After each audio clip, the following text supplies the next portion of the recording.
This is the story of how the whale got his throat. In the sea, once upon a time, O best beloved, there was a whale, and he ate fishes.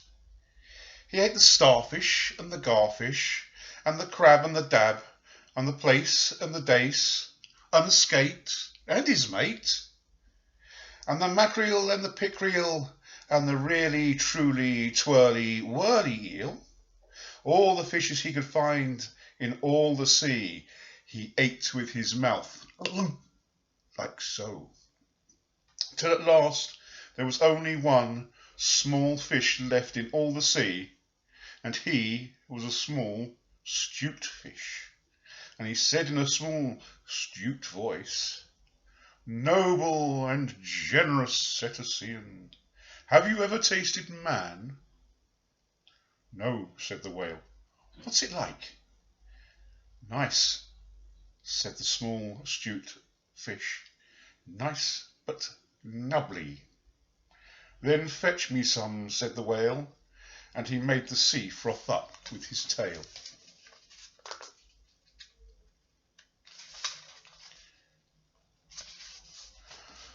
"One at a time is enough," said the 'stute fish.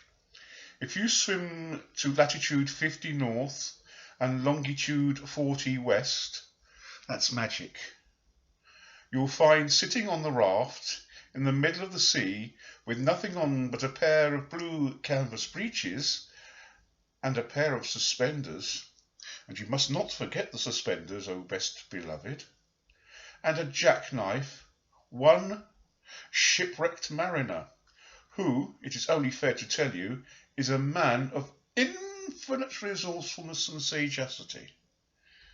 So the whale swam and swam to latitude 50 longitude north and longitude 40 west, as fast as he could swim, on the raft in the middle of the sea, with nothing to wear except a pair of blue canvas breeches, a pair of suspenders. You must particularly remember the suspenders, O best beloved, and a jackknife. He found one single, solitary, shipwrecked mariner, a trailing of his toes in the water. He had his mummy's leave to paddle, or else he would never have done it, because he was a man of infinite resource and sagacity. Then the whale opened his mouth, back and back and back, until it nearly touched his tail, and then he swallowed the shipwrecked mariner, and the raft he was sitting on, and his blue canvas breeches, and the suspenders, which you must not forget, and the jackknife.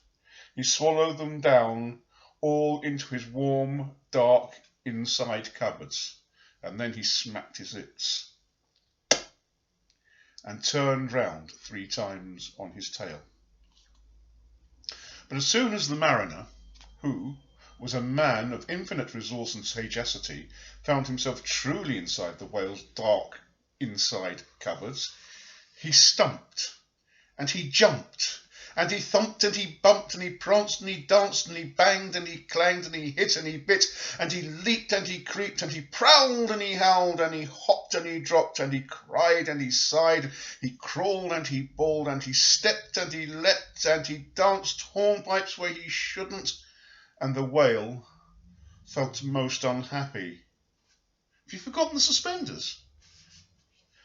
So he said to the 'stute fish, "This man is very nubbly, and besides he's making me hiccup. What shall I do?" "Tell him to come out," said the 'stute fish. So the whale called down his own throat to the shipwrecked mariner, "Come out and behave yourself. I've got the hiccups." "Nay, nay," said the mariner. "Not so, but far otherwise. Take me to my natal shore and the white cliffs of Albion, and I'll think about it." And he began to dance more than ever. "You'd better take him home," said the 'stute fish to the whale. "I ought to have warned you that he is a man of infinite resource and sagacity." So the whale swam and swam and swam, with both flippers and tail, as hard as he could for the hiccups, and at last he saw the mariner's natal shore and the white cliffs of Albion, and he rushed halfway up the beach, and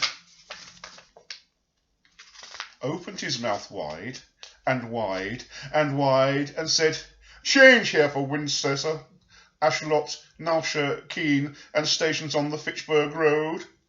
And just as he said the Fitch, the mariner walked out of his mouth.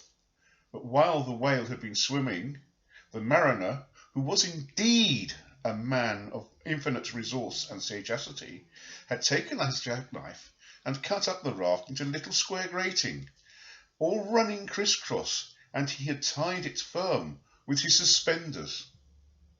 Now you know why you were not to forget the suspenders. And he dragged that grating good and tight into the whale's throat. Then it stuck.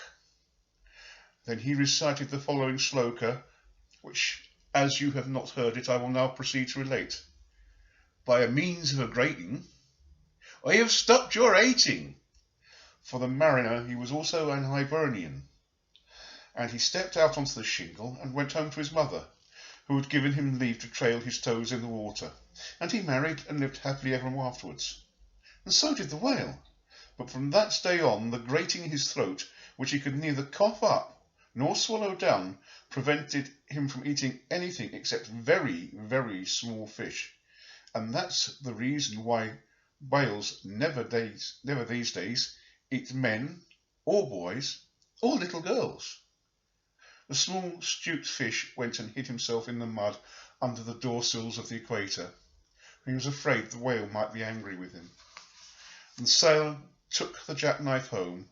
He was wearing the blue canvas breeches when he walked out on the shingle, but the suspenders were left behind, you see, to tie the grating.